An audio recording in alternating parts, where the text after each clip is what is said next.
बिस्मिल्लाहिर्रहमानिर्रहीम अस्सलामु अलैकुम वरहमतुल्लाहि वबरकातुहू। उम्रा क्या होता है जानिए उम्रा को करने का तरीका। दुनिया भर के लाखों करोड़ों मुस्लिम उम्रा करने के लिए सऊदी अरब के शहर मक्का आते हैं।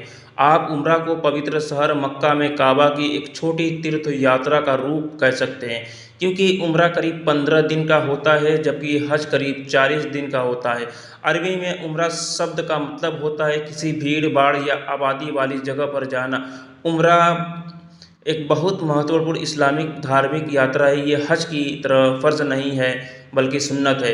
उम्रा मुसलमानों को अपने किए गुनाहों की माफ़ी मांगने, अपनी दुआओं को कबूल करवाने और खुशहाल ज़िंदगी की मुरादों को मांगने के लिए किया जाता है। यानी उम्रा करने वाले शख्स को एक मौका मिलता है कि वह उम्रा के दौरान अल्लाह से अपने गुनाहों की माफ़ी मांग सके और अपने परिवार की खुशहाली की दुआ अल्लाह से कर सके, क्योंकि ऐसा माना जाता है कि उम्रा अगर दिल से किया जाए तो अल्लाह आपकी हर मुराद पूरी करता है। उम्रा करने की शुरुआत कब हुई थी?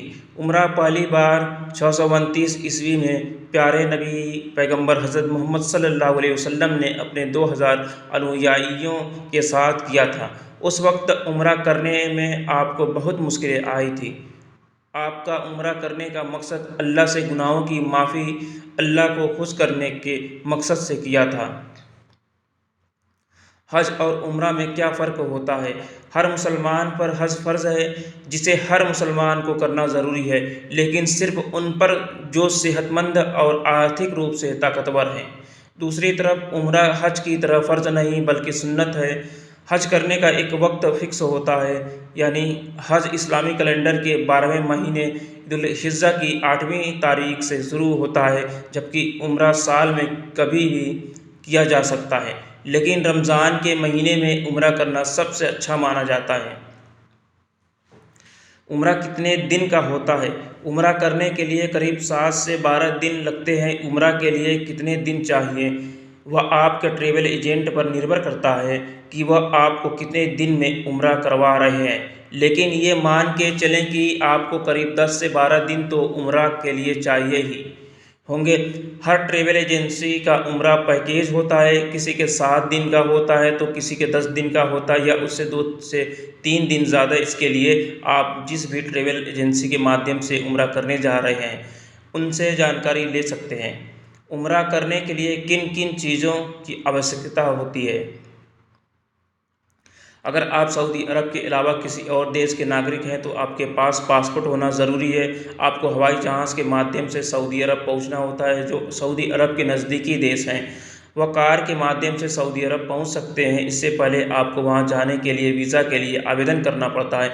आवेदन करने से पहले आपके पास सारे कागजात या डॉक्यूमेंट्स सही होना चाहिए, जैसे आपका ID कार्ड, पासपोर्ट इत्यादि। वीज़ा आने के बाद आप उम्रा के लिए सऊदी अरब जा सकते हैं।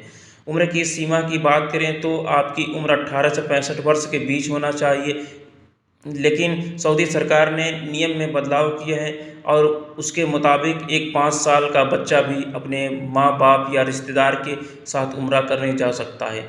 पहले सऊदी सरकार का नियम था कि अगर कोई महिला अगर 45 वर्ष से कम उम्र की हो तो वह अकेले उम्रा नहीं कर सकती है, या तो वह अपने शौहर के साथ जा सकती है। अगर शौहर नहीं है तो वह अपने भाई या अपने रिश्तेदार मर्द जिससे उसका खून का रिश्ता हो और जिसकी उम्र 17 वर्ष से ज़्यादा हो उसके साथ उम्रा के लिए जा सकती है। लेकिन कुछ साल पहले इस नियम को हटा दिया गया था। अभी कोई भी महिला जिसकी उम्र 18 से 65 वर्ष के बीच है वह अकेले उम्रा के लिए जा सकती है। उम्रा करने से पहले किन बातों का ध्यान रखना होता है? आपको एहराम पहनकर उम्रा करना है।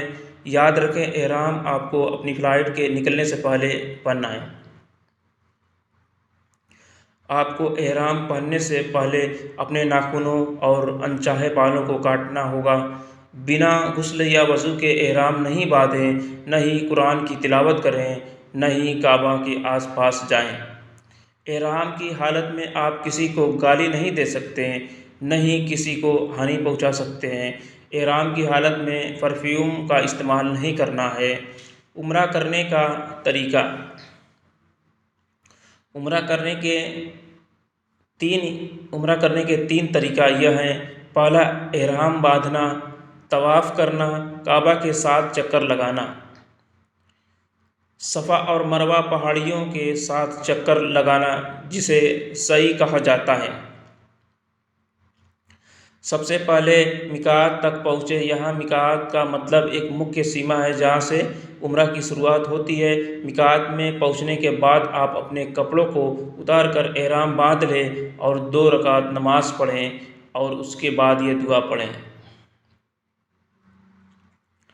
और अगले चरण के लिए आगे बढ़ें, यानी कि तवाफ़ के लिए। दूसरे चरण के लिए आपको मस्जिद अल हरम में दाखिल होना है और ये दुआ पढ़ना है।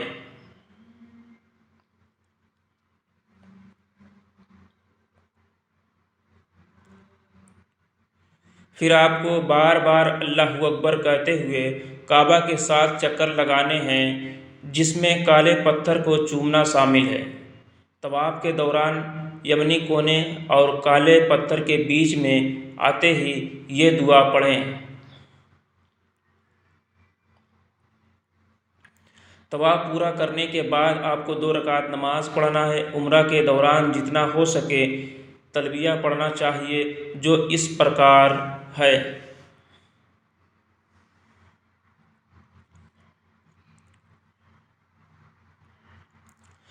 तीसरे चरण में आपको सफ़ा और मरवा पहाड़ियों पर चढ़ना है, जिसे सही कहा जाता है। चढ़ाई करते हुए ये दुआ पढ़ें, अल्लाहु अकबर, अल्लाहु अकबर, अल्लाहु अकबर वलिल्लाहिल हम्द। जब आप पहाड़ी पर पहुँचे तो ये दुआ पढ़ें।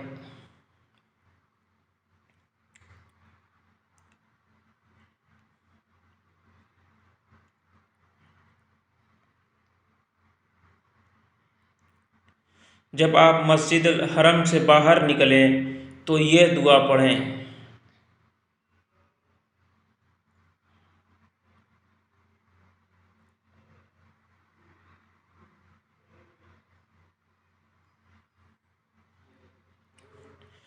हमने पूरी कोशिश की है आपको उम्रा के बारे में पूरी जानकारी दे सकें।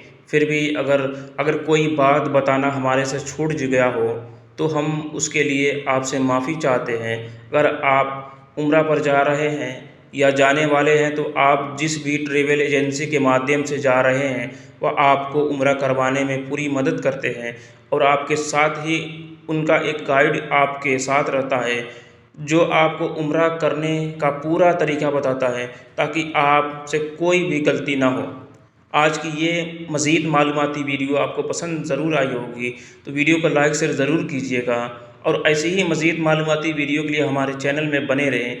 वीडियो अच्छी लगे तो वीडियो को लाइक शेयर ज़रूर कीजिएगा। अल्लाह हाफ़िज़।